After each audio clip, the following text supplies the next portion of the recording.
Bagaimana cara melatih sabar?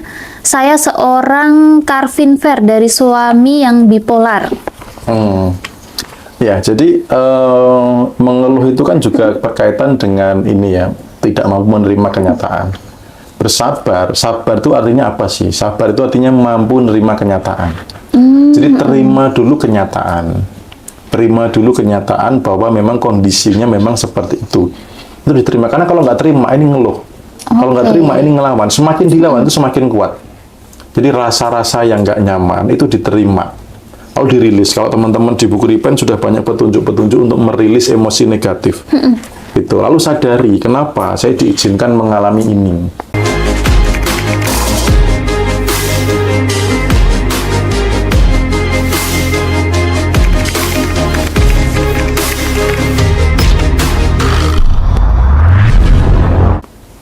Gitu. Karena semesta hanya mengembalikan apa yang Anda pancarkan.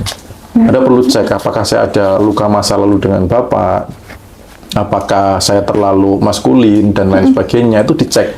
Tetap benahi diri kok, apapun itu, mengubah pasangan, mengubah anak, itu cek ke dalam diri.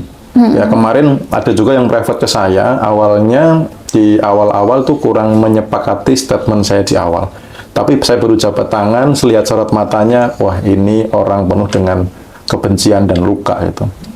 Awalnya merasa saya sudah menerima, sudah begitu, di akhir-akhir iya mas, saya membenci suami saya. Gara-gara ini jadi hutangnya nambah, bla bla bla bla bla gitu. Nah ternyata kesimpulannya dia belum bisa menerima kondisi realita. Emosi itu makin dibenci, makin dilawan, dia makin eksis. Gitu. Contoh sederhana gini, misalkan nih, misalkan suatu saat mau naik panggung, grogi gitu ya. Lalu dilawan nih, aku kalahkan rasa grogiku gitu, aku masih bisa, aku semakin masih bisa. Itu malah makin eksis rasa groginya. Tapi ketika rasa grogi itu diajak berdamai, oke, grogi, kamu muncul ya, oke aku terima, enggak apa-apa. Memang realitanya memang aku saat ini lagi grogi, enggak apa-apa. Nanti aku mau berbicara apa adanya, supaya nanti teman-teman juga tahu bahwa memang aku sedang belajar kok. Nah, ketika di depan, ngomong aja, teman-teman maaf ya, saya rada grogi, karena memang saya masih belum terbiasa berbicara di depan. Jadi saya mau menyampaikan bla bla bla bla. Nah, itu malah lancar, gitu loh. Karena apa? Sudah diajak berdamai. Gitu. Jadi kalau pengen masalah emosinya membaik di dalam sebuah rasa yang tidak nyaman membaik, terima dulu, ajak berdamai. Gitu. Oke, begitu ya Kak. Siapa tadi ya?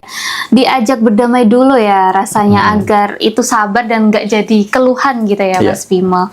Oke, next kita beralih ke bab 14. Menjadi master atas pikiran sendiri, menghentikan pikiran negatif.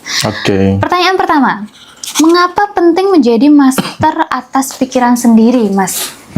Nah, kenapa penting jadi master atas pikiran sendiri? Karena masih ada orang yang tidak berdaya atas pikiran. Hidupnya terombang-ambing atas pikiran. Pikirannya ngajak mikir jelek, diikutin. Pikirannya ngajak begadang, nggak bisa tidur, diikutin. Pikirannya ngajak mikirin mantan, diikutin gitu. Pikirannya ngajak mikir kecemasan, kekhawatiran, diikutin. Jadi hidupnya itu terombang-ambing sama si pikiran. Padahal pikiran ini punya siapa? Gitu loh. Pikiran ini kan punya kita kan? Iya, betul. Ini pikiran saya. Artinya apa? Saya adalah pengendali pikiran. Harusnya itu. Saya adalah pengendali atas pikiran. Itulah yang menjadi goals di bab ke-14, supaya teman-teman itu adalah master atas pikirannya. Gitu loh. Adalah master atas pikirannya. Jadi bukan terombang-ambing atas pikiran itu. Kan nggak enak jadi korban pikiran. Sampai bisa jadi asam lambung, susah tidur, ya kan. Kemudian kesehatan menurun. Gara-gara apa? Gara-gara pikiran. Itu. Oke, nah ini bab ini kayaknya relate dengan salah satu tim Mas Bimo ya, ini ya Mbak Mar ya. Tenget itu, disensor. Oke, nah gimana Mas menghentikan pikiran negatif? Kadang kan kalau malam memang waktunya anak muda itu overthinking ya kan. Itu kan kadang siangnya kita nggak mikir nih, nggak ada mikir cicilan, nggak ada mikir tagihan. Kalau malam ini pemikirannya tuh kayak kemana-mana gitu. Apakah itu pemikiran dari kita sendiri atau ada setan nih? Jadi pemikiran negatif itu bisa dari diri sendiri, bisa dari bisikan yang negatif atau setan atau iblis itu ya. Nah, cara pertama, kalau teman-teman pas ikut meditasi bersama, saya biasanya mengajarkan juga prakteknya. Teman-teman kalau ada pikiran yang muncul, coba ditanya. Si pikiran itu ditanya, timbulkan rasa pengen tahu kepikiran Anda. Oke, kamu ngajak mikir apa lagi? Oke, habis ini kamu ngajak mikir apa lagi? Ketika pikiran tadi yang muncul, misalkan, besok jatuh tempo gimana? Habis itu, oke, kamu ngajak mikir apa lagi? Maka itu pikiran akan berhenti. Gitu. Akan menjadi kosong. Oh. Nah, setelah kosong, alihkan ke pikiran yang negatif. Atau sekalian mau bablas meditasi, biar tenang dan damai juga boleh. Gitu. Dan juga, orang yang banyak pikiran, biasanya itu bertolak belakang dengan kegiatan. Contoh nih kan biasanya yang mau tidur aja, tapi ada loh yang siang-siang itu banyak pikiran. Kalau iya, berarti Anda cuma kurang gerak. Anda kurang aktivitas, ngelamun, delongap-delongop gitu ya. Maka pikiran akan mudah kemana-mana dan mikirin hal yang nggak baik. Gitu. Maka kalau misalkan itu terjadi siang hari, banyaklah gerak. Kalau malam-malam janganlah ya, masa malam-malam keliling lapangan gitu. Tuh, dan kemudian tadi hubungannya dengan setan. Jadi tidak semua pikiran itu dari diri sendiri. Bisa jadi ada bisikan dari setan. Oh ya, hati-hati lo ya. Nanti kalau misalkan cicilanmu nambah gimana? Nanti kalau bangkrut gimana itu? Nah, itu saya biasanya langsung saya tembak tuh. Si pikiran itu gitu loh. Si setan itu, stop setan. Tuhanku punya rancangan yang luar biasa pada hidupku. Tuhanku maha bisa segalanya. Jadi stop. Berhenti untuk bisikin hal yang negatif. Aku punya Tuhan yang maha bisa segalanya. Biasanya aku gitu. Itu kalau terbiasa begitu, setan mau muncul ditenggelamkan, dia akan gini, wah percuma nih bisikin Bimo buat mikir jelek gitu loh, nggak ada omset gitu loh. Mending yang lainnya aja lah gitu. Yang telongap-telongap gampang dipengaruhi lah gitu, kayak gitu. Oke. Nah, karena kita tuh kalau nggak bisa mengendalikan pikiran, akhirnya kita overthinking, kita dominan punya pikiran negatif, itu apakah bisa mempengaruhi kesehatan fisik kita, Mas Bimo? Sangat bisa, sangat bisa. Contohnya gini aja. Contohnya ya, misalkan teman-teman bayangin saat ini ke dapur, ada jeruk nipis, ada telenan, ada pisau. Gitu. Karena Mei ikut bayangin lah ya itu. Oke. Nah, habis itu belahlah jeruknya, jeruk nipis ini belah jadi 2. Habis itu potongan yang satu ambil, lalu coba mulutnya dibuka, nganga, lalu diperes. Nah, taruh, satu lagi ambil lagi ya, buka lagi, nganga, diperes. Gitu. Nah, rasanya gimana di lidah? Asam kecut. Ada air liur, ada rasa asam, padahal jeruknya benar-benar ada nggak? Kan hanya membayangkan toh. Nah, sama pikiran negatif ini, ketika hanya membayangkan, itu membuat kondisi fisik mengikuti yang dibayangkan. Itu yang menyebabkan asam lambung naik, yang menyebabkan sistem imun menurun, hormon kortisolnya naik. Contoh nih, mohon maaf beberapa orang yang mengalami cancer, biasanya dia ada luka kepahitan di masa lalu yang terus dipancarkan, sehingga hormon kortisolnya naik. Kebalikan itu kan hormon endorfin. Ya, ada terapi ketawa buat yang cancer, kemudian ada yang sembuh dari cancer dari meditasi, dari menenangkan diri. Jadi pikiran ini sangat mempengaruhi tubuh itu. Oke, ini ada yang komentar. Saya bilang nggak punya uang, kepala saya leher sakit, Mas. Iya, tubuh masih merespon gitu. Karena tubuh itu indikator yang paling jujur. Nah, ini teman-teman tadi dibayangin aja ya, jangan dipraktekkan ya, nanti batal puasa ini. Oke. Nah, ini ada salah satu kutipan Mas Bimo di bab 14, waspada, pikiran adalah magnet. Anda bukanlah pikiran, Anda adalah pengendali atas pikiran itu. Nah, ini bagus banget. Bisa dijelasin sedikit, Mas, kenapa milih kutipan ini di akhir bab? Oke. Ya, pikiran itu adalah magnet. Jadi sesering apa kita memikirkan sesuatu, maka itu berpotensi terjadi realita. Contoh hujan-hujan gerimis, mikirin, wah ini makan bakso seger ya, tiba-tiba teng-teng-teng lewat gitu. Atau mikirin yang jelek-jelek gitu, yang punya pasangan misalkan, wah jangan-jangan pasanganku selingkuh, jangan-jangan selingkuh, selingkuh beneran. Gitu. Atau memikirkan misal di jalan nih gitu, wah kayaknya bakalan jadi musibah nih, kayaknya bakal ada musibah nih. Akhirnya apa? Terjadi musibah. Bukan Anda pandai menebak, Anda pandai menciptakan realita dari pikiran. Itu bukan soal feeling tebak-tebakan gitu. Jadi pikiran itu magnet. Apa yang Anda pikir itu yang Anda tarik dalam kehidupan. Tetapi Anda itu bukan pikiran. Anda itu pemilik pikiran, Anda itu pengendali. Nah, kuncinya di sini. Anda itu pengendali pikiran. Supaya apa? Supaya pikiran yang ngajak jelek Anda bisa ngendaliin. Gitu loh. Karena kesadaran bahwa, oke, pikiran ini punyaku, aku yang mengendalikan, maka apa? Pikiran harus tunduk kepada siapa?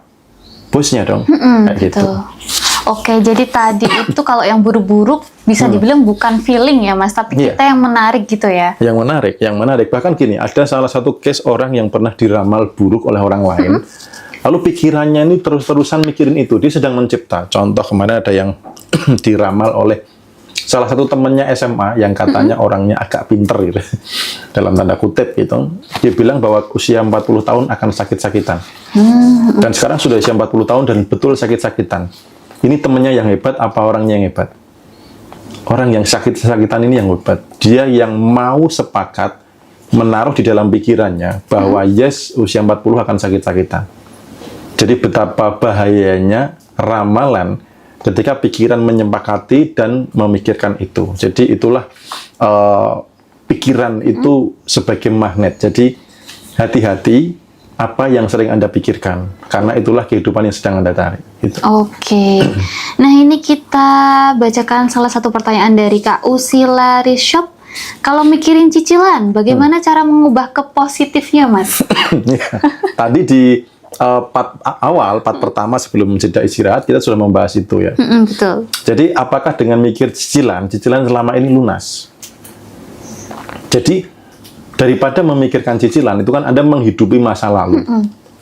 Maka, imanilah masa depan. Buatlah atau tariklah, pikirkanlah income yang lebih besar daripada cicilan. Gitu. Karena gini, orang masih mindset-nya itu bayar utang. Iya, betul. Saran saya, hutang jangan dibayar. Cicilan jangan dibayar. Tapi dilunasi. Oke, jadi dibayar dan dilunasi itu beda ya? Niat, jadi energi itu mengalir ke arah atensi, energi mengalir ke niat. Nah, kalau niatnya untuk bayar cicilan, ya Anda berhasil membayar cicilan terus. Kalau Anda ngelunasin utang, ngelunasin cicilan, berarti apalagi yang mau dibayar bulan depan? Kan sudah lunas. Itu pertanyaan kurang lebih sama dengan doa, ya betul. Gitu. Ya, jadi pikirannya tarik uang jauh lebih besar dari total semua cicilan. Gitu. Oke, nah ini dari Kak Ugi, tapi terkadang apa yang kita pikirkan ternyata meleset dari keinginan. Nah, antara pikiran itu ada satu lagi ornamen yang namanya adalah perasaan. Supaya tidak meleset, pikiran dan perasaan ini harus selaras. Kalau teman-teman belajar tentang fisika kuantum ya, bagaimana ketika di medan kuantum itu fix itu artinya pikiran dan perasaan ini selaras, maka terjadi realita. Gitu. Nah, di event meditasi saya biasanya jelaskan itu, pikiran dan perasaan yang selaras. Maka terjadilah sebuah realita. Nah, itulah kenapa kalau mikir negatif kok gampang terjadi. Karena saat mikir negatif, perasaannya negatif gampang enggak? Iya, gampang. Cemas, khawatir, takut, gelisah gitu kan. Akhirnya apa? Terjadi. Nah, saat mikir positif, mau nggak perasaannya positif? Ini loh yang kadang-kadang orang nggak mau. Kadang-kadang orang belum bisa. Mikirin punya income misalkan 10 juta per bulan atau 100 juta per bulan, tapi perasaannya nggak mau di situ. Masih ngeluh, masih cemas, khawatir, takut. Ya ini namanya nggak fix. Jadi gelombangnya tuh inkoheren, bukan gelombangnya tuh selaras. Maka semesta ngelihatnya ini nggak jelas. Mau apa sih gitu loh. Mau kaya tapi kok membicarakan kekurangan gitu. Nggak selaras. Nah, maka kenapa sih di latihan-latihan awal buku Ripeni untuk syukur? Supaya apa? Perasaan Anda juga mau positif, perasaan Anda juga mau berada di kelimpahan ketika Anda mikirin kelimpahan. Jadi percuma afirmasi income miliaran lah, apalah, scripting tentang rumah, tentang kendaraan, kalau setelah itu masih ngeluh, cemas, khawatir, takut. Semesta yang ngebaca adalah apa? Vibrasi yang dipancarkan, gitu.